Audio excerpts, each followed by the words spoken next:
Hi, I'm Brian Williams from Northshire Consulting. Thank you for taking a few minutes to watch this fund review.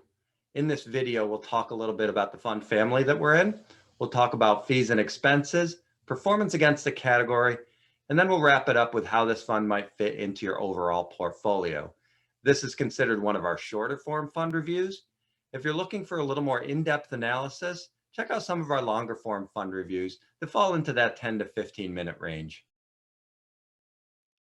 Hey, quick reminder here. Anything in this group or in this YouTube channel is just general education, not specific tax, legal, or investment advice.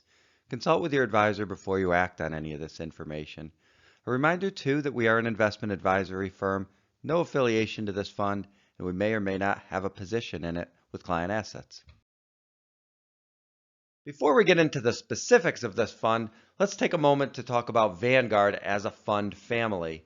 With $7 trillion under management and working with almost 30 million investors, many are familiar with the Vanguard name.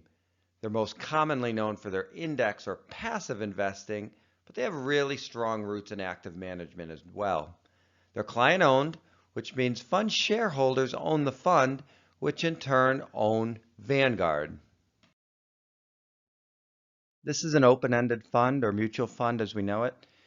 These are identifiable because they have a 5-letter ticker symbol that ends in X.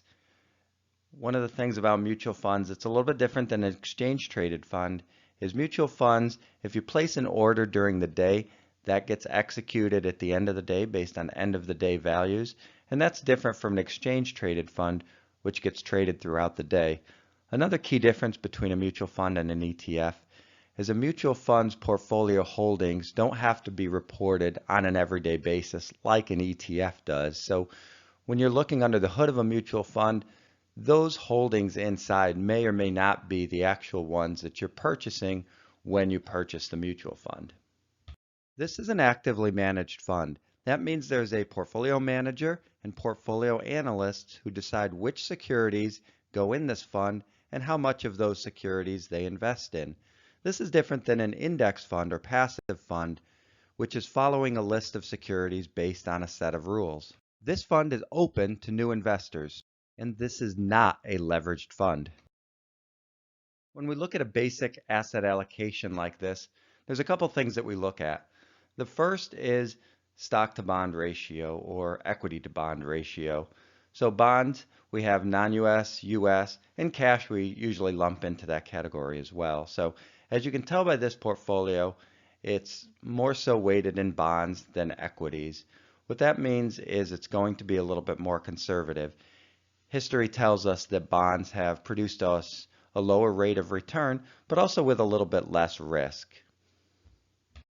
The other ratio we want to look at is US versus non-US. As you can see by this portfolio, it's primarily invested in the US.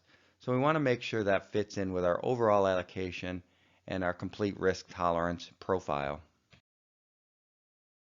We always talk about expenses when we do our fund reviews. Here's why. The expense ratio is taken from the return that the portfolio produces.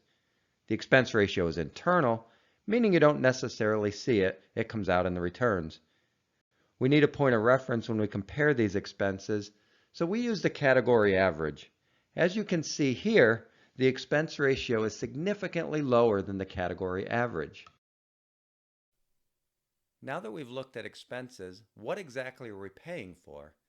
If we own this fund or are researching this fund, we're hoping that paying this expense will help us outperform the other funds in the category without deviating too much from the objective. This fund has outperformed its peer group an amazing 10 out of the last 10 years. Thanks again for watching this fund review. We encourage you to subscribe, like, and comment below with your feedback.